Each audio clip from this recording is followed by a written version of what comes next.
Doctor Yunus শুধু জামাত ইসলামকে বিরোধী দলের আসনে বসাইছে তা না, মুক্তিযুদ্ধের চেতনাটাকে বিকৃতভাবে উপস্থাপন এবং এটাকে ধ্বংস করার জন্য এটা অনেক রকম প্রচেষ্টায় কিন্তু হয়েছে। এইটা জাতির জন্য একটা কলঙ্কজনক এবং কলঙ্কজনক তো বটেই, এবং এটা ধিক্কার জানানো ছাড়া আসলে প্রশংসা করার কোনো সুযোগই রাখে না। এই সরকার তো ছিল অ্যাকচুয়ালি একটা ওয়ান কাইন্ড অফ ভাগ বাটোয়ারা সরকার, যেহেতু এটা কোনো পলিটিক্যাল গভর্নমেন্ট ছিল না। সুতরাং যে দল যত বেশি ক্ষমতা ওই সরকারের কাছে দেখাতে পেরেছে, শক্তিমত্তা দেখাতে পেরেছে, সেই দল কিন্তু ততটাই অ্যাচিভমেন্ট বা অর্জন ওই ইন্টারিম সরকারের কাছ থেকে করে নিয়েছে। এনসিপি তো ওদের পকেটেই ছিল, সুতরাং ওরা তো একবারে ভোগ বিলাসের মাঝখানেই ছিল, সুতরাং ওদের নাম তো আর বলার অপেক্ষা রাখে না। অন্তর্বর্তী সরকার কেমন ছিল, তার উদ্দেশ্য কি ছিল, এটা আজকে জাতির কাছে পরিষ্কার। ৭১কে ইতিহাস থেকে ডিলিট করা অথবা ৭১কে কলঙ্কিত করার হীন উদ্দেশ্য নিয়ে যে অন্তর্বর্তী এসেছিল, এটি আজকে খুব পরিষ্কার। দর্শক, আমন্ত্রণ আপনাদের সবাইকে নতুন বাংলাদেশের আয়োজনে। আমরা নতুন বাংলাদেশের কথা বলি, বাংলাদেশের রাজনৈতিক বাস্তবতা, মানুষের অধিকার এবং রাষ্ট্রের ভবিষ্যৎ নিয়ে। আমরা বিশ্বাস করতে চাই সত্য কথা বলা এবং অন্যায়ের বিরুদ্ধে দাঁড়ানো, সাধারণ মানুষের কণ্ঠ তুলে ধরা আমাদেরই দায়িত্ব। এখানে আলোচনা হয় আইনের শাসন, গণতন্ত্র এবং জবাবদিহিতা নিয়ে। একই সাথে জনগণের প্রত্যাশা নিয়েও আমরা কথা বলবার চেষ্টা করি। দেশ এবং দেশের মানুষের স্বার্থকে প্রাধান্য দিয়ে আমরা সমসাময়িক গুরুত্বপূর্ণ বিষয়গুলো নিয়ে আলোচনা করি। নতুন বাংলাদেশের যেই স্বপ্ন, ন্যায় বিচার এবং মানবিক রাষ্ট্র গঠনের যেই প্রত্যয়, সেই প্রত্যয় আমাদের পথ চলা। আপনাদের মতামত, আপনাদের প্রশ্ন এবং অংশগ্রহণ আমাদের এই অনুষ্ঠানের প্রাণশক্তি। এবং প্রতিদিন এই আয়োজনে আপনাদের সঙ্গে আমি জান্নাতুল কলি থাকি। আজকে আপনাদের সবাইকে আমন্ত্রণ জানাচ্ছি। আজ আমাদের আলোচনার বিষয় বিভাজনের রাজনীতি এবং দায়মুক্তি। দর্শক, আমরা আপনাদেরকে জানিয়ে রাখতে চাই, যারা আমাদের সঙ্গে আছেন একটু বলে রাখি, আজকে আমাদের সঙ্গে অতিথি দুজন উপস্থিত আছেন, পরিচয় করিয়ে দিতে চাই। আমাদের সঙ্গে আছেন অ্যাডভোকেট সৈয়দা আশরাফি পাপিয়া, আইনজীবী, সুপ্রিম কোর্ট এবং রাজনীতি বিশ্লেষক। আছেন ফারুক হাসান, সিনিয়র সহসভাপতি, গণ অধিকার পরিষদ। আমন্ত্রণ আপনাদের দুজনকে আমাদের সঙ্গে যুক্ত হবার জন্য।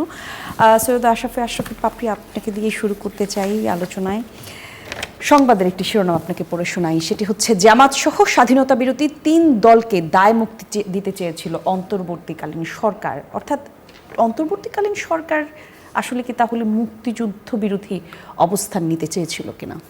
এইটা চরম ধৃষ্টতা, এবং এইটার প্রতিফলনে কিন্তু দেখা গেছে যে ভোটের পার্সেন্টেজ এবং আসনের সংখ্যা, তারপর প্রশাসনিক যে মেরুকরণ করে বিশেষ করে জামাতকে একটা স্ট্যান্ডার্ড সিট দেওয়ার ক্ষেত্রে একেবারে অন্তর্বর্তীকালীন সরকার প্রধানের জন্য যেমন জামাত ইসলামরা অপেক্ষা করছে, ঠিক তেমনিভাবে 3 দিন পরে এসে অন্তর্বর্তীকালীন সরকারের প্রধান হওয়ার পরে ডক্টর ইউনূসও ধরেন সেটা একবারে যাওয়ার আগ পর্যন্ত পারপাস সার্ভ করে গেছে তাদের। এটা ধরেন আমরা নিজেরা যারা একবারে মাঠ লেভেলে ছাত্র জীবন থেকে রাজনীতি করে আসছি, বিভিন্ন জায়গাকার খবর আছে, খতিয়ান আছে, পরিসংখ্যান আছে, তথ্য আছে, সেগুলো যদি আমি মিলাই তাহলে কিন্তু এটাই দেখা যায়। ডক্টর ইউনূস, আমি এর আগে একটা টকশোতে বলছিলাম যে ডক্টর ইউনূস শুধু জামাত ইসলামকে বিরোধী দলের আসনে বসাইছে তা না, মুক্তিযুদ্ধের চেতনাটাকে বিকৃতভাবে উপস্থাপন এবং এটাকে ধ্বংস করার জন্য এটা অনেক রকম প্রচেষ্টায় কিন্তু হয়েছে। এইটা জাতির জন্য একটা কলঙ্কজনক এবং কলঙ্কজনক তো বটেই, এবং এটা ধিক্কার জানানো ছাড়া আসলে প্রশংসা করার কোনো সুযোগই রাখে না। ৭১-এর মুক্তিযুদ্ধ ছিল আমাদের সার্বভৌমত্বের মুক্তিযুদ্ধ, আমাদের সীমানার যুদ্ধ এবং আমাদের স্বাধিকারের যুদ্ধ, সবুজের বুকে লাল পতাকার যুদ্ধ। আর এখানে আপনার ৮০ দশক থেকে ৯০ দশক আভ্যন্তরীণ স্বৈরাচার এরশাদের বিরুদ্ধে যুদ্ধ। এখানেও কিন্তু অনেক জেহাদ থেকে, বসুনিয়া থেকে, রওফুন থেকে, দেলোয়ার থেকে, তারপরে আপনার ডাক্তার মিলন, আত্মাহুতির শেষ নাই। এবং ওইটার ছিলাম আমরা সম্মুখ সারির যোদ্ধা। ওই যুদ্ধ করতে করতে আবার যখন ৯০-এর দশকের নির্বাচন আসলো, এসে যখন যার মতো একটা গভর্নমেন্ট স্টেবল হলো, আমরা কিন্তু ব্যাক টু দ্য প্যাভিলিয়ন, আমরা ঘরে ঢুকে গেছি, চলে গেছি, আমাদের জায়গায় আমরা গেছি, আমাদের এইম অফ লাইফ, আমাদের যা শিক্ষা প্রতিষ্ঠান সংক্রান্ত যে দাবি দাবা আন্দোলন, সেইটা তখন আমরা সরকারি দলের উপর চাপ প্রয়োগ করে বাস নেওয়া, হল নেওয়া, সাবসিডি নেওয়া, বই নেওয়া, সুযোগ সুবিধা, নাগরিক যে সুবিধা, রাজনীতিতে আমরা ছাত্র রাজনীতি, ছাত্রদের যে সুযোগ সুবিধা ক্যাম্পাস কেন্দ্রিক, সেটার ভিতরে আমরা কিন্তু আমাদেরকে এমপি হতে হবে, মন্ত্রী হতে হবে, সচিবালয়ের বারান্দায় যে দালালি করতে হবে, ট্রান্সফার করতে হবে, বদলি করতে হবে, বিত্ত বৈভবের মালিক হতে হবে এবং টাকার মালিক হতে হবে, 5 কোটি টাকার গাড়িতে চড়তে হবে। এটা তো কল্পনাই করতে পারি না ছাত্র জীবনে। ওই রিক্সা, পদচারণা আর বিআরটিসির বাসে ওঠা ছাড়া, এটাই ছিল আমাদের ছাত্র জীবন। তো এখন তারপর দেখেন 15 বছর স্বৈরাচার শেখ হাসিনার বিরুদ্ধে যে আন্দোলন, এই আন্দোলনটাতে 15 বছর যাবৎ করে জুলাই আগস্টে আমরা অভ্যুত্থানের ভিত্তিতে অত্যাচারী শাসক যারা নির্যাতন করেছিল সেই নির্যাতনকারী দেশ থেকে বিতাড়িত হলো। আচ্ছা, দেশ থেকে বিতাড়িত হলো, হওয়ার পরে এখানে আমরা কি উপলব্ধি করলাম? ওই 80-র দশকের রাজনীতি আর এই জুলাই আগস্টের অভ্যুত্থানের যে প্রেক্ষাপটটা, 1.5 মাসের যে ফলাফলটা এবং যা তারপরে 1.5 মাসের পরে অন্তর্বর্তীকালীন সরকার আসার পরে যে অবস্থানটা, এখানে কি দেখা যাচ্ছে? এইখানে ছাত্রদের কথা মতো সরকারকে চলতে হবে, ছাত্ররা যেটা বলবে সেটা করতে হবে, একবারে বদলি বাণিজ্য থেকে প্রশাসনিক সেট আপ থেকে শুরু করে এই যেই সংগঠনকে দায়মুক্তি দেওয়ার কথা বলেছিল সেই সংগঠনগুলোর মানে আধিপত্যতে একবারে হিমশিম খাওয়ার অবস্থা। এবং এইটা আমাদের মতো পোড় খাওয়া মাঠ থেকে উঠে আসা রাজনৈতিক কর্মীর দৃষ্টি কিন্তু এড়ায়নি, যার কারণে প্রথম দিন থেকেই এই 1.5 বছর এই একই কথা প্রত্যেকটা টকশোতে কিন্তু আমি বিশেষ করে স্পষ্টভাবেই কিন্তু বলেছি যে মুক্তিযুদ্ধের চেতনা জুলাই আগস্টের অভ্যুত্থানের চেতনা সাথে এক করা যাবে না। কিন্তু আমি কোনোভাবেই ছোট করে জুলাই আগস্টের অভ্যুত্থানকে আমি দেখব না, অসম্মান করার কোনো সুযোগ নাই, অশ্রদ্ধা করার কোনো জায়গা নেই। ওইটা ছিল অন্য রাষ্ট্রের সাথে, আর এইটা হচ্ছে দেশের ভিতরে। আপনি থাইল্যান্ডে যান, সেখানেও দেশের ভিতরে এরকম এক দলের সাথে আর এক দল সরকারের স্বৈরাচার, এরকম মার্কস থেকে শুরু করে বহুত ঘটনা সারা পৃথিবীতে কিন্তু আছে। সেরকমই একটা ঘটনা এইখানে। এখন এইখানে হলো যে মুক্তিযুদ্ধের বিরোধিতাকারী শক্তিকে দায় মুক্তি দেওয়ার ধৃষ্টতা একটা অন্তর্বর্তীকালীন সরকারের কিভাবে আসে, এবং তাহলে যে পরিকল্পিত ডিসিশন একটা, এবং তোমাকে বসাবো, তোমাকে সমর্থন দিব, তাহলে এই জিনিসগুলো সুযোগ সুবিধা তুমি আমাদেরকে দিবা। এটা ইউনূস সরকারের সাথে এই জামাত ইসলাম সহ বর্তমান যে ছাত্র সংগঠন তাদের একটা গিভ অ্যান্ড টেক পলিসি অবশ্যই ছিল, এটাতেই কিন্তু প্রতীয়মান হয়। দেখেন, মুক্তিযুদ্ধের চেতনাকেও বিভাজন করা হয়। মুক্তিযুদ্ধ যখন হয়েছে তখন বিভাজন ছিল না। মুক্তিযুদ্ধ উত্তর বাংলাদেশ যখন সৃষ্টি হয়েছে তখনও যে অত বিভাজন ছিল তা কিন্তু ছিল না। কিন্তু বিশেষ করে 15 বছর শেখ হাসিনার আমলে মুক্তিযুদ্ধ এখন রাজাকারও যদি ওনার মেশিনে ঢুকে যায় ওনার দলে, মুক্তিযোদ্ধা হয়ে বেরোয় যাবে। এখন দেখেন আওয়ামী লীগের কোনো লোক যদি এনসিপির মেশিনে ঢুকে যায় তখন সে কিন্তু ওই বৈষম্য কি হচ্ছে বৈষম্য তো না, স্বৈরাচারের দোসর, এই কথাটা কিন্তু আর আসবে না। বিশেষ করে আপনি বিভিন্ন জায়গায় ইউনিয়ন পরিষদ নির্বাচন, উপজেলা নির্বাচন, স্থানীয় নির্বাচন, পৌরসভা নির্বাচন, এখন থেকে কিন্তু যোগদান পর্ব জামাত ইসলামও চালাচ্ছে আওয়ামী লীগকে নিয়ে, এনসিপিও কিন্তু চালাচ্ছে আওয়ামী লীগকে নিয়ে। এখন মুক্তিযুদ্ধকে বিভাজন কিভাবে করা হলো? যখন 15 বছর শেখ হাসিনা আমাদের একক পরিবার, একক দলের আধিপত্য এবং একক দলের এটা অবদান বলে এই জায়গাটায় আমরা আবার কথা বলবো আপা। আমরা একটু এই একই প্রসঙ্গে আমরা একটু ফারুক হাসান আপনার কাছে একটু আসতে চাই। নিশ্চয়ই এই সংবাদ আপনার চোখ এড়ায়নি। সংবাদের শিরোনাম হচ্ছে জামাত সহ স্বাধীনতা বিরোধী 3 দলকে দায় মুক্তি দিতে চেয়েছিল অন্তর্বর্তী সরকার। মুক্তিযুদ্ধের বিরোধিতার সংজ্ঞা থেকে জামাত ইসলাম, মুসলিম লীগ এবং নিজাম ইসলামের নাম বাদ দেওয়ার উদ্যোগ নিয়েছিল অন্তর্বর্তী সরকার। এই পুরো বিষয়টিকে আপনি বা আপনারা কিভাবে দেখেন ফারুক হাসান? ধন্যবাদ আপনাকে। আসলে দেখেন, ইন্টারিম সরকার শুধু জামাত ইসলাম, নিজাম ইসলাম আর ওই মুসলিম লীগকেই দায় মুক্তি দিতে চেয়েছিল বিষয়টা এমন না। এই সরকার অনেককেই অনেক কিছু দিতে চেয়েছিল, আবার অনেককে অনেক কিছু দিয়েছে, অনেককে দিতে পারে নাই, তার জন্য তারা আফসোসও করেছে পরবর্তী সময়ে। তো এই সরকার তো ছিল অ্যাকচুয়ালি একটা মানে ওয়ান কাইন্ড অফ ভাগ বাটোয়ারা সরকার, যেহেতু এটা কোনো পলিটিক্যাল গভর্নমেন্ট ছিল না। সুতরাং যে দল যত বেশি ক্ষমতা ওই সরকারের কাছে দেখাতে পেরেছে, শক্তিমত্তা দেখাতে পেরেছে, সেই দল কিন্তু ততটাই অ্যাচিভমেন্ট বা অর্জন ওই ইন্টারিম সরকারের কাছ থেকে করে নিয়েছে। এখানে কেউই কিন্তু মানে খুব একটা পিছনে মানে ফিরে তাকায় নাই বা খুব একটা মানে পিছনে চলে আসে নাই। যে দল যতটুকু শক্তিমত্তা দেখাতে পেরে হাতিয়ে নিতে পেরেছে তারা কিন্তু নিয়েছে। কোনো দলকে আপনি মানে এখানে বাদ পাবেন না, প্রত্যেকটা দলকে পাবেন। না বিএনপি, না জামাত ইসলামী, না এনসিপি তো ওদের পকেটেই ছিল। সুতরাং ওরা তো মানে একবারে ভোগ বিলাসের মাঝখানেই ছিল। সুতরাং ওদের নাম তো আর বলার অপেক্ষা রাখে না। এখন দেখেন, এই যে ইন্টারিম সরকার মহান মুক্তিযুদ্ধের যে তালিকা থেকে তাদের নাম বাদ দেওয়ার যেটা উদ্যোগ নিয়েছিলেন, আমি জানি না, এই নিউজটা আমি পুরোটাই পড়ি নাই, আপনি বলার পরে আমি জানলাম। যদি পুরোটা পড়ি তাহলে আমি বুঝতে পারবো। মুক্তিযুদ্ধ নিয়ে আসলে কোনো আপোষ নেই আমাদের, একবারে পরিষ্কার কথা। মুক্তিযুদ্ধ এটার সাথে অন্য কিছুর তুলনাও হয় না। কারণ মুক্তিযুদ্ধ আমাকে একটা রাষ্ট্র দিয়েছে, একটা পতাকা দিয়েছে, একটা স্বাধীন ভূখণ্ড দিয়েছে।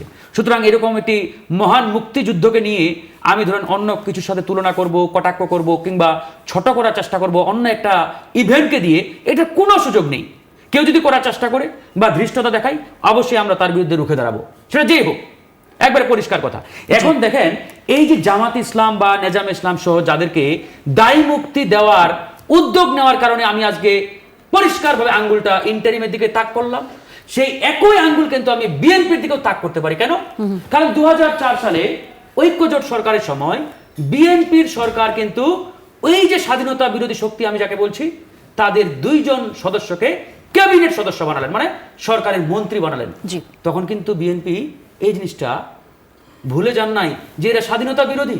তাহলে এই যে স্বাধীনতা বিরোধী একটা শক্তিকে আপনি আপনার ক্যাবিনেট মেম্বার বানালেন, আপনার উচিত ছিল তখনই যে না, এরা স্বাধীনতা বিরোধীদের নেওয়া যাবে না, কারণ ভবিষ্যতে এই তকমাটা আমার শরীরে রাখতে পারে। এখন দেখেন, এই কারণে আমি ধরেন ওই টাইমটা বাদ দিলাম। এখন বিএনপি সরকার এসে যদি দুঃখ প্রকাশ করে যে আসলেই 2001 থেকে 2004 সালে বা 5 সালে আমাদের ক্যাবিনেটে আমরা ওই 2 জন ব্যক্তিকে ক্যাবিনেট মেম্বার বানার কারণে এটা আমাদের ভুল সিদ্ধান্ত ছিল, উচিত হয় নাই, আমরা দুঃখিত, আন্তরিকভাবে দুঃখ প্রকাশ করছি জাতির সামনে।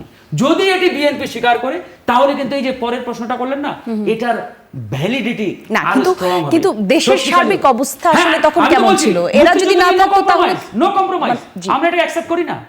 আমি এখন জানলাম, আমরা যদি ওই সময় জানতাম ইন্টারিমের আমলে, আমরা এটাকে কখনোই সাপোর্ট দিতাম না। পরিষ্কার কথা, আমরা জানি নাই, অনেকে হয়তো আমাদের মতো জানে না। যদি আমরা জানতাম 100% আমরা সাপোর্ট দিতাম না।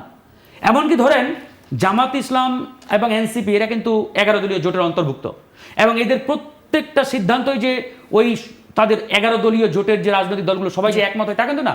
আমরা দেখেছি এই সিদ্ধান্ত খুব সম্ভবত পার্লামেন্টে যখন উঠে, তখন কিন্তু এনসিপি বোধহয় জামাতের বিপরীতে গিয়ে ভোট দিয়েছে এই সিদ্ধান্তে। দেখেন, তার মানে তারাও কিন্তু এখানে একমত না, জোটে থাকা সত্ত্বেও।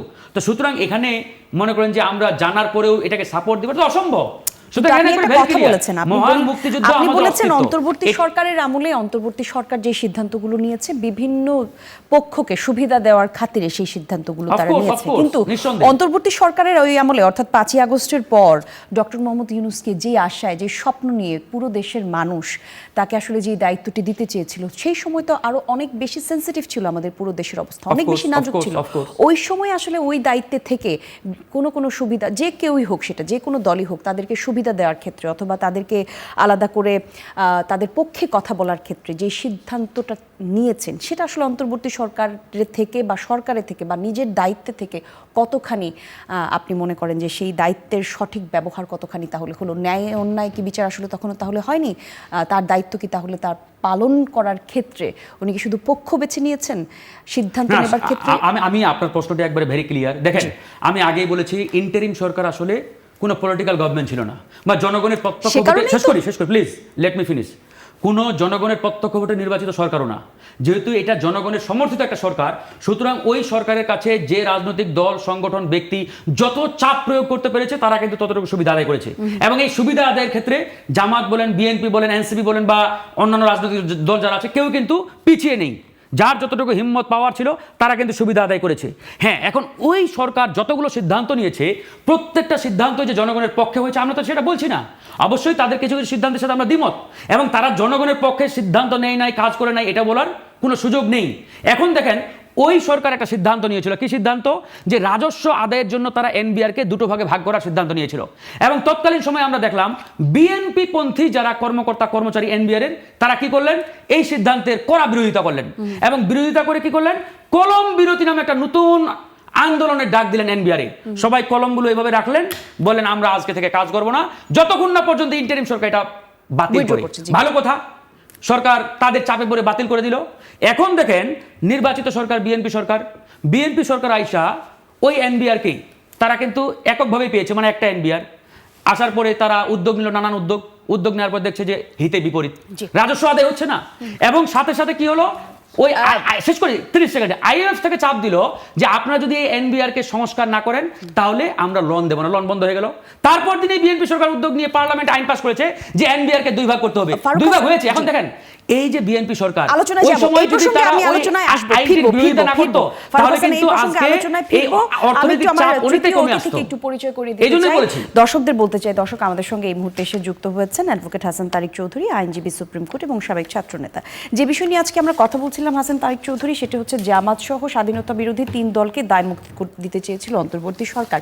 যে বিষয়টি নিয়ে আসলে আমরা কথা বলছিলাম, অন্তর্বর্তী সরকারের আমলটা কি আসলে তাহলে মুক্তিযুদ্ধ বিরোধী অবস্থান আদৌ নিতে চেয়েছিল কিনা তাদের জায়গা থেকে, অথবা যে সিদ্ধান্তগুলো নিয়েছেন ফারুক হাসান বললেন যে বিভিন্ন দলের চাপে অন্তর্বর্তী সরকার, যেহেতু জনসমর্থন নিয়ে সেই সরকার গঠিত হয়নি, যেই দল যত চাপ দিতে পেরেছে। জি, জনসমর্থন অবশ্যই ছিল, মানে জনগণের ভোটে নির্বাচিত হয় নাই, জনগণের ভোটে যেহেতু সরকার নির্বাচিত হতে পারেনি, সেক্ষেত্রে আসলে তারা যেই দল তাদেরকে যত বেশি চাপ দিতে চেয়েছে সেই দলের পক্ষে তারা যাবার চেষ্টা করেছে। আপনার ব্যাখ্যাটা একটু শুনতে চাবো এই বিষয়ে। ধন্যবাদ আপনাকে। আসলে আকাশে সূর্য উঠলে সবাই দেখতে পায়। অন্তর্বর্তী সরকার কেমন ছিল, তার উদ্দেশ্য কি ছিল, এটা আজকে জাতির কাছে পরিষ্কার। 71কে ইতিহাস থেকে ডিলিট করা অথবা 71কে কলঙ্কিত করার হীন উদ্দেশ্য নিয়ে যে অন্তর্বর্তী এসেছিল, এটি আজকে খুব পরিষ্কার। এবং আপনি দেখেন, যখন জাতীয় ঐকমত্য কমিশনের সংলাপ যখন হয়, আমার সুযোগ হয়েছিল সেই সংলাপে অংশ নেয়ার, এবং সেই সংলাপে আমি ঐকমত্য কমিশনের যিনি পরিচালক ছিলেন, যাকে সহসভাপতি বা ইত্যাদি পদে তখন ভূষিত করা হয়েছিল, জনাব আলী রিয়াজকে আমি প্রশ্ন করেছিলাম যে 71 নিয়ে আপনাদের ভাবনা কি, আপনারা কি 71 আর 24কে মিলিয়ে ফেলতে চান? উনি সেই প্রশ্নের কিন্তু সন্তোষজনক উত্তর দিতে পারেননি। এবং আমরা দেখেছি যে একটা দেশকে একটা সাংবিধানিক সংকটের মধ্যে ফেলে দিয়ে বিএনপিকে মিসগাইড করে সংলাপে অংশগ্রহণকারী দলগুলোকে এই তথাকথিত তাত্ত্বিকরা, যারা জনগণের হৃদয়কে বুঝতে পারে না, যারা শহীদের আত্মদানকে মূল্য দিতে পারে না, তারা বিভিন্ন রাজনৈতিক দলকে বিভিন্নভাবে বিভ্রান্ত করেছে, নাম দিয়েছে জাতীয় ঐকমত্যের সংলাপ। এবং সেই সংলাপের কি হয়েছে আমরা দেখেছি, পর্বতের মুশিক প্রসব হয়েছে।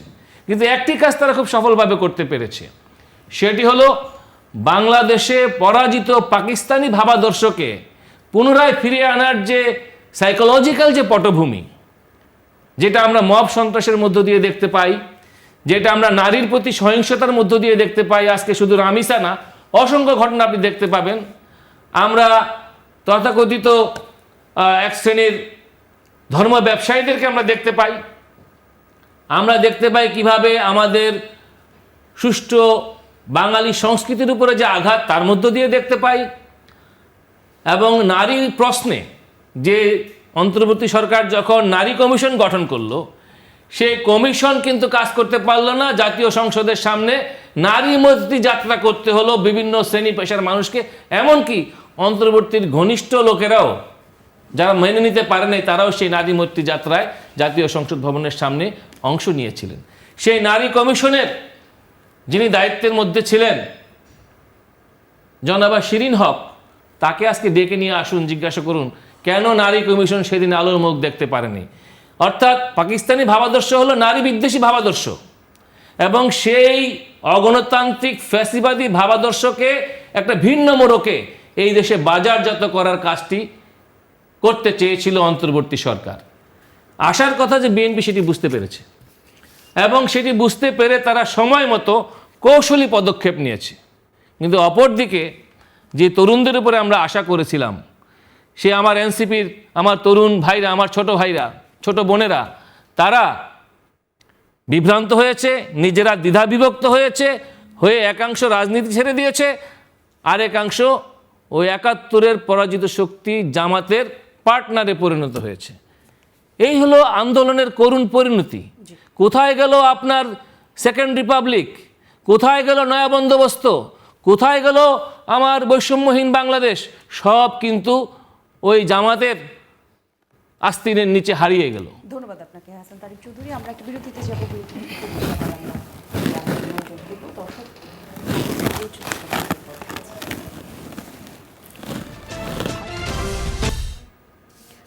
দেখছেন নতুন বাংলাদেশ দর্শক, আমি জান্নাতুল কুলি আপনাদের সঙ্গে আছি। আলোচনার জন্য আছেন অ্যাডভোকেট সৈয়দা আশরাফি পাপিয়া, হাসান তারিক চৌধুরী আছেন, ফারুক হাসান আছেন। যে বিষয়টি নিয়ে আসলে কথা বলছিলাম, অ্যাডভোকেট পাপিয়া, একই জায়গাতে আসলে যখন এই ৭১ প্রসঙ্গে কথা বলি ২৪-এর পর থেকে, আমরা দেখি ২৪-এর পর ৭১ এবং ২৪-কে মুখোমুখি দাঁড় করানোর একটা চেষ্টা চলে এবং এক ধরনের কে বড় কে ছোট, কোনটি আসলে গুরুত্বপূর্ণ সেই রকম একটা জায়গায় নিয়ে দাঁড় করানো হয়। আপনি যেটা বললেন যে আমরা আসলে কোনো আত্মত্যাগকেই আমরা ছোট করে দেখতে চাই না, তারপরেও একটি নির্দিষ্ট দল বা কেউ একটি সংগঠন এই যেই চেষ্টাটা করছে, এটা আসলে রাজনীতিতে এক ধরনের বিভাজন তৈরি করে কিনা? বিভাজন তো অবশ্যই তৈরি করে। যেমন আওয়ামী লীগ ১৫ বছর মুক্তিযুদ্ধকে পার্সোনাল একটা কারখানা বানিয়ে নিয়েছিল।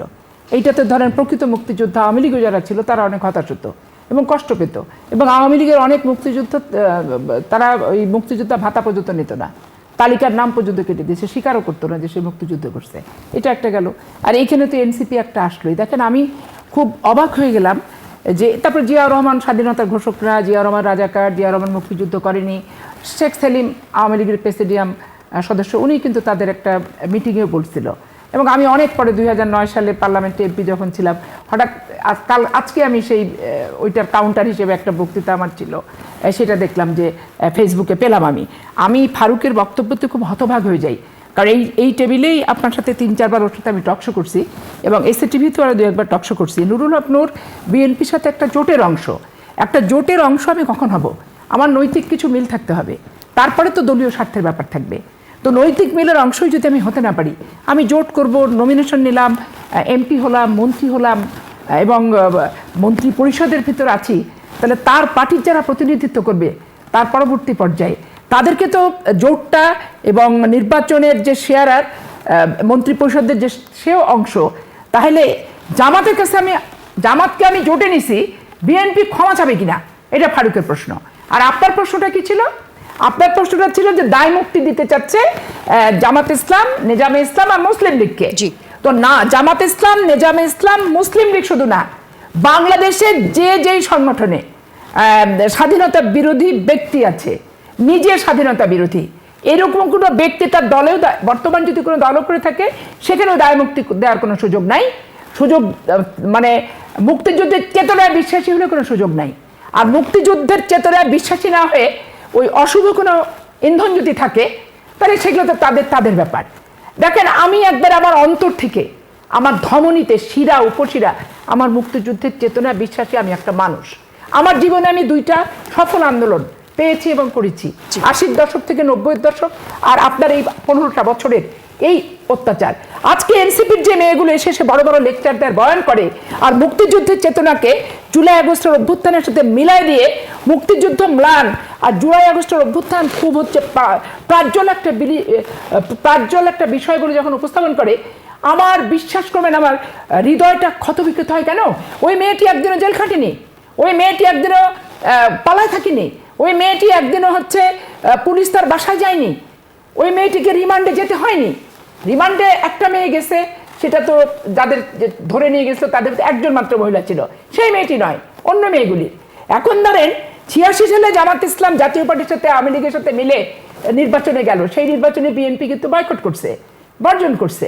91 নির্বাচনে জামাত ইসলাম, আওয়ামী লীগ, জাতীয় পার্টি সবাই মিলে অংশগ্রহণ করছে। তো সেইখানে তখন তাদের সাথে আমাদের নির্বাচনী জোট কিন্তু হয় নাই, তারা 2টা মহিলা এমপির বিনিময়ে তারা তখন আমাদেরকে সমর্থন দিয়েছিল। তারপরে দেখেন 95 সালে এই মুহূর্তে দরকার তত্ত্বাবধায়ক সরকার বলে শেখ হাসিনা আমাদের আঁচল ধরে কিন্তু চলে গেছে ওরা। আবার দেখেন কুচলে কাছলে 2001 সালে তারা এখন আমার এখানে প্রশ্নটা হচ্ছে, বিএনপি কখনোই বলে নাই, সারা জীবনে কোনোদিনও বলবে না, পৃথিবী ধ্বংস হওয়ার আগেও কোনোদিনও বলবে না যে জামাত যুদ্ধ অপরাধী নয়, কি জামাত মুক্তিযুদ্ধের বিরুদ্ধে শক্তি নয়। অবশ্যই এটা আমরা, মুক্তিযুদ্ধ তারা করেনি, মুক্তিযুদ্ধের বিরুদ্ধে শক্তি, এইটা মেনে নিয়ে তাদের সাথে জোট করা হয়েছে, রাজনৈতিক জোট। কারণ আমি যখন আমার দেশ স্বাধীনোত্তর বাংলাদেশে আওয়ামী লীগের অত্যাচারে অতিষ্ঠ, শুধু আমি না, দল না, সাধারণ মানুষের উপর যখন নিষ্পেষণের মাত্রা বেড়ে গেছে, তখন আমার কাতারে কারা কারা আছে সেটা আমাকে দেখতে হয়েছে। জি, ধন্যবাদ। এখন যুদ্ধ অপরাধীর বিচার নিয়ে আমরা কিন্তু বিচারের বিরোধিতা করেছি আইনগতভাবে, যে সঠিক হয়নি, তথ্য উপাত্ত সাক্ষ্য জি। এগুলো, জি। সেগুলো নিয়ে আমরা টু দা পয়েন্টে কিন্তু বলেছি। কিন্তু জামাত ইসলাম যুদ্ধের সময় মুক্তিযোদ্ধা ছিল, এটা আমরা জীবনে কখনো কোনোদিনও বলতে পারবো না। ধন্যবাদ। অর্থাৎ আমাদের ক্ষমা চাওয়ার কিছু নাই। আজকে তাহলে নুরুল হক নূরের দলের সাথে যে আমরা জোট করছি, দুদিন পর এদেরকে যদি দেখি জামাতের মঞ্চে যেতে, এই জন্য আমাকে ক্ষমা চাইতে হবে? জি, ধন্যবাদ। কারণ আমি প্রেক্ষাপটের ভিত্তিতে যার সাথে যার ঐক্য হবে, আপনার যুক্তি পরিষ্কার। তার কাছে জি, আমি আসবো। ধন্যবাদ। এটা আমার হাসান তারিক তারপরে চৌধুরী, ধান ভানতে শিবের গীত গাইলো, আসবো। এনবিআর এর প্রসঙ্গ একই নিয়ে চলে প্রশ্ন আসলো। আপনার কাছে, এক প্রশ্নে যে আর এক উত্তর। আসলে জি, জি। এই যে একই প্রশ্ন আপনার কাছেও রাখতে চাবো, যে এই গত 2 বছরে এক ধরনের মুখোমুখি করবার চেষ্টা হয়েছে কিনা মুক্তিযুদ্ধ বনাম 24 এবং একটা ফ্যাসিস্টের শক্তি আর একটা দেশের সার্বভৌমত্বের শক্তি, এই বিষয়গুলি আসলে এসেছে কিনা? দেখেন, আমাদের দেশটা এমন একটা ভৌগোলিক অবস্থানে, খুবই লোভনীয় ভৌগোলিক অবস্থানে, যেটাকে আমরা ইংরেজিতে জিওপলিটিক্যাল পজিশন বলি। এই যে তার ভূরাজনৈতিক অবস্থান, এই কারণে আমাদের দেশের বাইরের বিদেশি শক্তির একটা লোভের জায়গা বাংলাদেশ। কারণ এই বাংলাদেশটাকে কন্ট্রোলে রাখতে পারলে এখানে বসে চীনকে চোখ রাঙানো যায়, এখানে বসে ভারতকে ম্যানেজ করা যায়, জি। এবং এখানে বসে বিশ্বের রাজনীতির অনেক খেলা যায়। এই জায়গাতে যেহেতু আসলেন, আরো একটি প্রশ্ন আসলে করে যেতে চাই, যে সংসদে যুক্তরাষ্ট্রের স্বাধীনতা দিবসের অনুষ্ঠানের যেই আয়োজন হলো, এই আয়োজনকে তাহলে আপনি আসলে কিভাবে দেখছেন? সংসদ আসলে তো আমাদের দেখেন, এটা তো সার্বভৌমত্বের কথায় একটি কথা অংশ। আসে, কথায় কথা আসে। আমি যে কথা বলছিলাম, বিদেশিদের কথাটা এই জন্য বললাম, আপনাকে মনে রাখতে হবে যে 1971 সালে আমাদের এই দেশের স্বাধীনতার বিরুদ্ধে কারা দাঁড়িয়েছিল? শুধু কি একা পাকিস্তান? বিশ্বের তো আরো কিছু কিছু দেশ মার্কিন যুক্তরাষ্ট্রের নেতৃত্বে তৎকালীন সময়ে বাংলাদেশের স্বাধীনতার বিরোধিতা করেছিল। জাতিসংঘে তারা আমাদের বিরুদ্ধে অবস্থান নিয়েছিল। তখন সেই সময়ে বিশ্বের অনেক বন্ধু রাষ্ট্র যারা আমাদের মুক্তিযুদ্ধটা পক্ষে দাঁড়িয়েছিল, বাংলাদেশের স্বাধীনতার পক্ষে দাঁড়িয়েছিল, তার মধ্যে তৎকালীন সোভিয়েত ইউনিয়ন, ভারত, এটা তো অস্বীকার করার উপায় নাই। জি। এবং একই রকমভাবে ওই সময়ে যারা আমাদের যুদ্ধের বিরোধিতা করেছিল, আজকে দেখবেন তাদের সাথে একদিকে গোলামি চুক্তিও করা হচ্ছে, আবার ওই বিরোধিতাকারী মার্কিন যুক্তরাষ্ট্রের যারা কিনা সারা দুনিয়াতে গণহত্যার নায়ক, যারা ইরাকে গণহত্যা করেছে, যারা গুয়ান্তানামো বেতে মানুষের উপরে নির্যাতন চালিয়েছে, যারা আপনার ইরানে হামলা চালাচ্ছে, যারা প্যালেস্টাইনের স্বাধীনতা চায় না, সেই ঘৃণিত দানব যে রাষ্ট্রযন্ত্র, সেই রাষ্ট্রযন্ত্রের কর্তা ব্যক্তিদের সাথে এখানে অনুষ্ঠান হচ্ছে। অবশ্যই মার্কিন জনগণের সাথে আমাদের কোনো শত্রুতা নাই, মার্কিন সাধারণ মানুষের সাথে আমাদের বন্ধুত্ব আছে, কারণ মার্কিন যুক্তরাষ্ট্রের অনেক সাধারণ মানুষ আমাদের স্বাধীনতার পক্ষে দাঁড়িয়েছে। জি। সে কারণে আজকে আমরা মনে করি 71-24কে ওই পুরনো হিসাব নিকাশ থেকেই কিন্তু মুখোমুখি দাঁড় করানো হয়েছে। এটি একটি ঘৃণ্য চক্রান্ত। যারা বাংলায় বিশ্বাস করে, যারা স্বাধীনতায় বিশ্বাস করে, তাদের আজকে কথা বলার সময় এসেছে। ধন্যবাদ আপনাকে। ফারুক হাসান, আপনি নিশ্চয়ই, আপনারও কিছু বলার আছে, কিন্তু ওই একই প্রশ্ন আপনার কাছেও রেখে যেতে চাই। মানে সংসদ, যেটা আসলে আমাদের সার্বভৌমত্বের সবচেয়ে বড় প্রতীক, সেখানে অন্য একটি দেশের স্বাধীনতা দিবসের অনুষ্ঠান আয়োজন আপনি কিভাবে দেখেন? ধন্যবাদ আপনাকে। তার আগে আমি আমার ভাইয়ের একটা কথা দিয়ে শুরু করি। উনি আসলে ডক্টর মোহাম্মদ ইউনূস তথা ইন্টারিম সরকারকে যেভাবে এখানে চিত্রায়িত করার চেষ্টা করলেন, এটা আসলে নিন্দনীয়। যে উনি মুক্তিযুদ্ধকে কলঙ্কিত করার জন্য ক্ষমতায় এসেছিলেন, বিষয়টি এমনভাবেই তিনি তুলে ধরেছেন। আমি যদি ভুল না করে থাকি, আসলে আমি বই লিখছিলাম, তাদের আলোচনার মধ্যে এটা ছিল, তারা যে ন্যারেটিভটা দিয়েছে এটা মুক্তিযুদ্ধকে আন্ডারমাইন করার জন্য। তো সেখানে আমাদের একবারে পরিষ্কার বক্তব্য, মুক্তিযুদ্ধ জায়গায়, মুক্তিযুদ্ধের সাথে আমরা আগে বলেছি কোনো কম্প্রোমাইজ নেই। আর জুলাই গণঅভ্যুত্থানের জায়গায় এই মুক্তিযুদ্ধ এবং জুলাই গণঅভ্যুত্থানকে যারা মুখোমুখি দাঁড় করানোর চেষ্টা করছে, এরাই হচ্ছে মূলত মূল কালপ্রিট এবং অশুভ শক্তি। এরা আসলে এই মুক্তিযুদ্ধ এবং জুলাই গণঅভ্যুত্থানকে মুখোমুখি দাঁড় করিয়ে এই জুলাই গণঅভ্যুত্থানকে আন্ডারমাইন করার চেষ্টা করছে। কারণ এটা কোনোদিনও সহ্য করতে পারছে না যে জুলাই গণঅভ্যুত্থানের মধ্য দিয়ে ওই পতিত স্বৈরাচার বাংলাদেশ থেকে বিতাড়িত হয়েছে, কারণ তারা 17 বছর ওই পতিত স্বৈরাচারের ছায়া তলেছিল। কষ্ট মেনে নিতে পারছে না। এই কষ্ট মেনে নেওয়ার জায়গা থেকেই তারা সেই কষ্টের বহিঃপ্রকাশটা এইভাবে ঘটাচ্ছে যে মুক্তিযুদ্ধ আর জুলাই গণঅভ্যুত্থানকে মুখোমুখি দাঁড় করিয়ে দেওয়ার মধ্য দিয়ে। আরে ভাই, আমাদের মাননীয় প্রধানমন্ত্রী গতকাল চীন মৈত্রী সম্মেলন কেন্দ্রে স্পষ্ট করে বলেছেন যে এই জুলাই গণঅভ্যুত্থান আমাদের অর্জন এবং এই জুলাই গণঅভ্যুত্থানের একক কোনো নায়ক নেই। এই জুলাই গণঅভ্যুত্থান আমাদের সবার। এই জুলাই গণঅভ্যুত্থান বিএনপির, জামাতের, এনসিপির, গণ অধিকারের এবং বাংলাদেশের জনগণের। আমরা যেহেতু বাংলাদেশের জনগণ, সুতরাং এই জুলাই গণঅভ্যুত্থানকে যদি আজকে কেউ কটাক্ষ করে, তাহলে আমি যদি জুলাই গণঅভ্যুত্থানের পক্ষের শক্তি হয়ে থাকি, আমার গায়ে লাগে না কেন? তার মানে বুঝতে হবে, আমি যে জুলাই গণঅভ্যুত্থানের পক্ষের সৈনিক বলে দাবি করছি, এই দাবির মধ্যে গলদ রয়েছে, এই দাবির মধ্যে সন্দেহ রয়েছে। সুতরাং সেই সন্দেহের জায়গা থেকে কিন্তু আজকে এতগুলো প্রশ্ন সামনে আসছে। আপনি যদি সত্যিকার অর্থে জুলাই গণঅভ্যুত্থানের পক্ষের সৈনিক হয়ে থাকেন, জনাব তারেক রহমান যেভাবে গরিষ্ঠ কণ্ঠে বলেছেন, আমরা জুলাই গণঅভ্যুত্থানের সৈনিক, এই জুলাই গণঅভ্যুত্থান আমাদের। আজকে মাননীয় প্রধানমন্ত্রী স্পষ্ট করে বলেছেন যে জুলাই গণঅভ্যুত্থানকে কেউ খাটো করলে আমার সরকার সেটা বরদাস্ত করবে না। পরিষ্কার সরকারের কথা জনাব সালাউদ্দিন সাহেব স্পষ্ট করে বলেছেন। একই সাথে তারা এটাও বলেছেন, যারা জুলাই নিয়ে চেতনা ব্যবসা করেছে এদের বিরুদ্ধে আমাদের রুখে দাঁড়াতে হবে। মহান মুক্তিযুদ্ধ নিয়ে চেতনা ব্যবসা হয় নাই? হয়েছে। এই জুলাই নিয়েও হয়েছে। কারা করেছে আমরা সেটা দেখতে চাই। সেই আলোচনায় কিন্তু আমরা আছি। এটাই বলছি। এই যে মাননীয় প্রধানমন্ত্রীর উপস্থিতিতে সেদিন জনাব স্বরাষ্ট্রমন্ত্রী সালাউদ্দিন ভাই কি বললেন, যে দুদকের উচিত, দেখেন ভেরি ইন্টারেস্টিং, দুদকের উচিত যে ওই ইন্টারিম সরকারের কারা করাপশন করেছে এটার তদন্ত করার আহ্বান তিনি জানিয়েছেন। Very interesting. আরে ভাই, আপনি আহ্বান কেন জানাবেন? আপনি সরকার, আপনি নির্দেশ দিবেন যে দুদককে নির্দেশ দেওয়া হলো ইন্টারিম সরকার যারা কারাপ্টেড তাদের, না এটা অত্যন্ত গুরুত্বপূর্ণ আপা। আমরা গত 12ই ফেব্রুয়ারি পর থেকে সরকারকে বলে আসছি যে আপনারা একটা শ্বেতপত্র প্রকাশ করেন। এই ইন্টারিম সরকারের উপর একটা শ্বেতপত্র প্রকাশ করলে আজকে আমরা পরিষ্কার হয়ে যাইতাম কারা কত হাজার কোটি টাকা লুটপাট করেছে।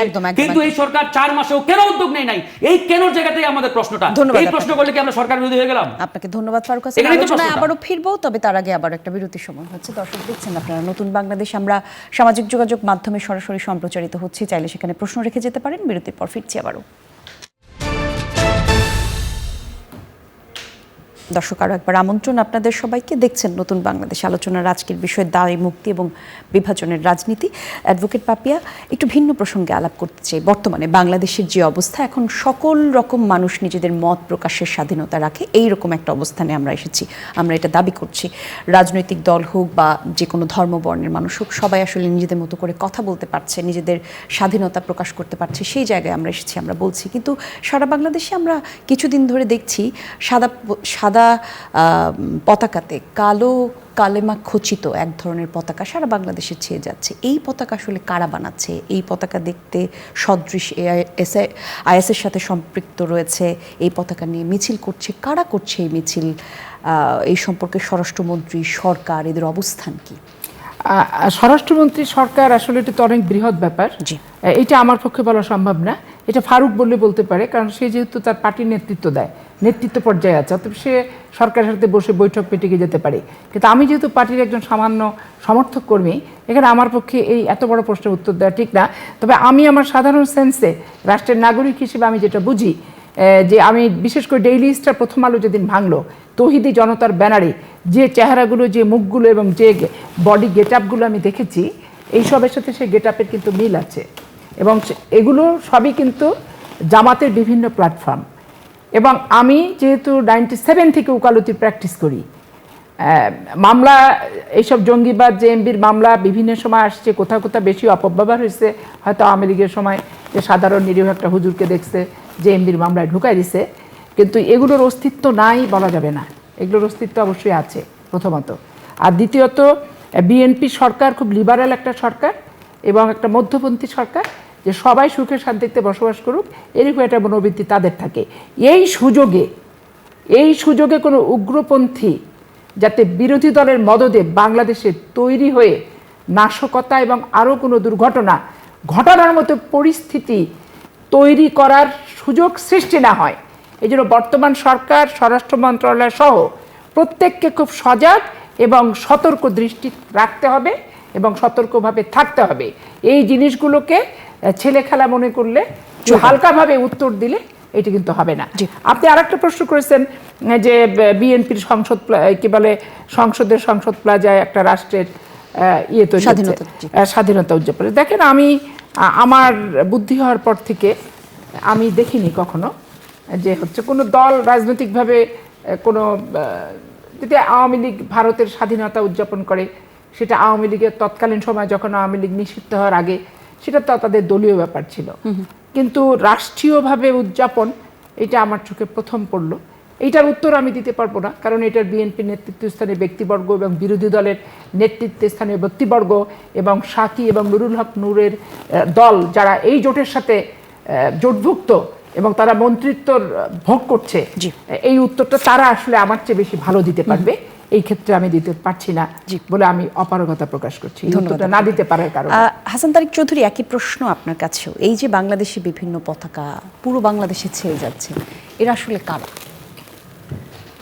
খুবই পরিষ্কার, কারণ আমাদের দেশটাকে ঘিরে একটা উগ্র জঙ্গিবাদী গোষ্ঠী এই দেশটাকে অশান্ত করার জন্য বিদেশি শক্তির এজেন্ট হিসেবে কাজ করছে, যাতে করে এই দেশে বিনিয়োগ বান্ধব পরিবেশ না হয়। কারণ আমাদের দেশে যদি বিনিয়োগ হয় তাহলে ব্যাপক কর্মসংস্থান হবে এবং আমাদের কলকারখানা শিল্প বাণিজ্যের বিকাশ ঘটবে এবং তরুণরা চাকরি পাবে, এবং একটা কর্মজীবী তরুণের সময় নাই এই সমস্ত জঙ্গিবাদী তৎপরতায় সামিল হওয়ার। ফলে দেশটাকে অর্থনৈতিকভাবে পঙ্গু করে দেওয়ার জন্য এবং কালচারালি পঙ্গু করে দেওয়ার জন্য একটা ডিজাইন এখানে কাজ করছে বহুদিন যাবৎ। আমরা নিশ্চয়ই হলি আর্টিজানের কথাটা ভুলে যাই নাই।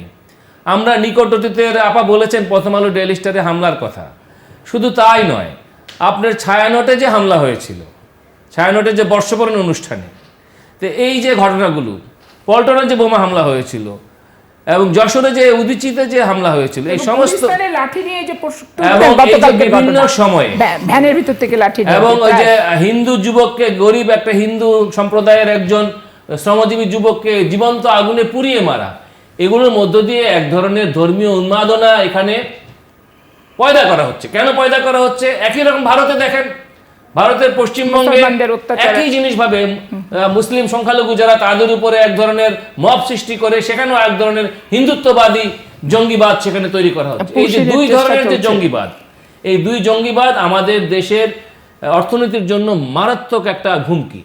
সেটা যাতে না হয়, এই দেশটাকে অর্থনৈতিকভাবে এবং কালচারালি পঙ্গু করে দেওয়ার জন্য একটা গোষ্ঠী কাজ করছে। আমরা দেখতে চাই আমাদের স্বরাষ্ট্রমন্ত্রী জনাব সালাউদ্দিন ভাই পার্লামেন্টে তো শের বলেন, শায়ের বলেন, আমরা দেখতে চাই যে শের শায়েরটা আসলে যেন কথায় না হয়, যেন কাজে পরিণত হয়। এটা শান্তিকামী জনগণ হিসাবে বা দেশের একজন সাধারণ নাগরিক হিসাবে বা দেশের সর্বোচ্চ আদালতের একজন আইনজীবী হিসাবে এটা আমার আবেদন, যে আমরা দেশটাকে একটা সমৃদ্ধ, আধুনিক, মুক্ত, স্বাধীন বাংলাদেশ হিসেবে দেখতে চাই। যদি এখানে আইসিসের কালো পতাকা খেলা করতে থাকে, আইসিস যেখানে খেলা করেছে, আজকে সেই দেশগুলোর দিকে তাকান, আজকে তাকান আপনি সিরিয়ার দিকে, আজকে তাকান আপনি লেবাননের দিকে, ফিলিস্তিনের দিকে, আপনি তাকান তুরস্কের দিকে, এমনকি। তো এই যে আমরা এই মধ্যপ্রাচ্যের জ্বলন্ত আগ্নেয়গিরি হতে চাই না, আমরা আফগানিস্তানের মতো জ্বলন্ত আগ্নেয়গিরি হতে চাই না। বাংলাদেশ নদীমাতৃক দেশ, আউল বাউলের দেশ, জারি সারি গানের দেশ, মাজারের দেশ, সুফি সাধকদের দেশ। আমরা সকল সম্প্রদায়ের মানুষকে নিয়ে শান্তিতে বসবাস করতে চাই। ধন্যবাদ আপনাকে। ফারুক হাসান, আপনার মতামত একটু জানতে চাই। ধন্যবাদ আপনাকে। আমি একবারে ব্যাখ্যা বিশ্লেষণ ছাড়াই বলি, আসলে দেখেন এই যে জঙ্গি তকমা না, এই শব্দটা আসলে আমি এভাবে শুনতে চাই না। তবে যারা এই পতাকাগুলো উড়িয়েছে, এরা পরিষ্কারভাবে বাংলাদেশকে একটা অরাজকতার দিকে ঠেলে দেওয়ার জন্য এই কাজটি করেছে, একবারে ভেরি ক্লিয়ার। এখন কথা হচ্ছে, এই ঘটনাটা ঘটার 3 থেকে 4 দিন হয়ে গেল, আজ পর্যন্ত সরকারের গোয়েন্দা বাহিনীগুলো আইডেন্টিফাই করতে পারলো না, খুঁজে বের করতে পারলো না কারা তারা। তাহলে এই যে সরকারের গোয়েন্দা বাহিনীগুলোকে জনগণের ভ্যাট ট্যাক্সের টাকায় বেতন দেওয়া হয়, কেন দেওয়া হয়, কেন প্রশ্নটা জনাব সালাউদ্দিন ভাই আমাদের মাননীয় স্বরাষ্ট্রমন্ত্রী, ওনার কাছ থেকে আমি চাচ্ছি। আমার ভাই যেটি বললেন, ওনার একটা বাক্যের সাথে আমি একমত, যে আমাদের মাননীয় স্বরাষ্ট্রমন্ত্রীকে শের শায়ের অনেক কিছুই আমরা উপাধি দিয়েছি ইতিমধ্যে পার্লামেন্টে ওনার প্রাঞ্চল বক্তব্যের জন্য। আমরা চাই যে জনাব স্বরাষ্ট্রমন্ত্রী, আপনি অনতিবিলম্বে খুঁজে বের করুন কারা তারা, হু আর দ্য কালপ্রিট, এই কর্মকাণ্ডের সাথে কারা জড়িত আমরা দেখতে চাই। এবং এটি পরিষ্কার, আমাদের এই স্বাধীন সার্বভৌম মাতৃভূমিতে একটা অরাজক পরিস্থিতি তৈরি করার জন্য আন্তর্জাতিক বিনিয়োগ যাতে না হয়, এটার সাথে আমি একমত পুরোপুরি, যে ওনারা এই ঘটনাটি এখানে ঘটানোর চেষ্টা করছে। আপাও এই বিষয়টি একমত হয়েছেন, আমি আপার সাথেও এই বিষয়ে একমত। আরেকটি কথা এখানে না বললেই নয়, দেখেন এই যে কালচারাল একটা বিষয় আসছে না, অনেকেই তো বলে থাকে যে বিএনপির আমরা সমালোচনা করলে আমরা নাকি বিএনপি বিরোধী। আপাতত এমনভাবে এখানে বলার চেষ্টা করলেন, এই কথাগুলোর উত্তর দিতে গেলে আমার অনেক সময় লাগবে, আমি আর আপার পয়েন্ট টু পয়েন্ট উত্তর দিতে চাই না। শুধু একটা কথাই বলতে চাই, আমরা বিএনপির রিয়েল সাপোর্টার। আমরা চাই বিএনপি গভর্নমেন্ট 5 বছর দেশটাকে ভালো একটা জায়গায় নিয়ে যাক। আজকে ধরেন বিএনপি যদি ফল করে, কে ক্ষমতায় আসবে? জামাত ইসলাম। জামাত দেশ চালাতে পারবে না 2 দিনও। তাহলে কে আসবে? আওয়ামী লীগ। আমরা কি জীবনেও আওয়ামী লীগকে সাপোর্ট দিব? আজকে ধরুন আওয়ামী লীগ ঘোষণা দিল আগামীকালকে থেকে সরকার পতনের ডাক দিল, তাহলে কি আমরা, আপনি বলেন তো, যে আমরা ওই আওয়ামী লীগের ডাকে সারা দিয়ে মাঠে নামবো আওয়ামী লীগের পক্ষে? এটা তো অসম্ভব, অকল্পনীয়। তাহলে আপনারা কিভাবে চিন্তাটা করেন যে আমরা বিএনপি সরকারের বিরুদ্ধে? নো, আজকে আমরা বিএনপির ত্রুটিগুলো ধরিয়ে দিচ্ছি। আমি মোটা দাগে বলছি একবার 30 সেকেন্ডে, বিএনপির এখন 3টা জিনিসের খুব বড় ল্যাকিং এবং মানে খুব অভাব। নাম্বার 1, বিএনপির কোনো মিডিয়া নেই, পরিষ্কার। বিএনপি সলিড কোনো মিডিয়া নেই, যেগুলো আছে সবগুলো ভোল পাল্টিয়ে বিএনপি হয়েছে। নাম্বার 2, বিএনপির কোনো কালচারাল সংগঠন নেই। সত্যিকার শেষ করি দলীয় বলছি না, সত্যিকার অর্থে বাংলাদেশপন্থী মিডিয়ার কথা বলছি আমি। নাম্বার 2, কালচারাল কোনো সংগঠন নেই। নাম্বার 3, বিএনপির সলিড কোনো বুদ্ধিজীবী নেই। যে সকল বুদ্ধিজীবী বিএনপির পক্ষে বুদ্ধি উৎপাদন করে নেগেটিভ পয়দা করে, এগুলো সব ভাড়াটিয়া। এই ভাড়াটিয়া সংগঠন দিয়ে আদতে দীর্ঘমেয়াদী লাভবান হওয়া যাবে না। এই 3টা জায়গা দিয়ে, 3টা ছিদ্র দিয়ে ফ্যাসিবাদ ফিরে আসার চেষ্টা করছে। আর বিএনপি সরকার যদি এই 3টা ছিদ্রকে স্ট্রং না করে, ভালোভাবে ব্যাকআপ না দেয়, তাহলে কিন্তু ভবিষ্যতে বিপদ। অনেক ধন্যবাদ আপনাদের তিনজনকেই। আলোচনা আজকে এখানেই শেষ করতে হচ্ছে। এবং দর্শক, আপনারা যারা দেখছিলেন, বাংলাদেশ হবে সকল মানুষের, গণমানুষের দেশ হবে, সব ধর্ম বর্ণ সব শ্রেণী পেশার মানুষ এই দেশে শান্তিমতো বসবাস করতে পারবে, এটাই আমাদের প্রত্যাশা। এমন বাংলাদেশ পরিচিত হবে, সেই প্রত্যাশায় বিদায় নিচ্ছি আজকে। সঙ্গে ছিলেন যারা, ধন্যবাদ সবাইকে।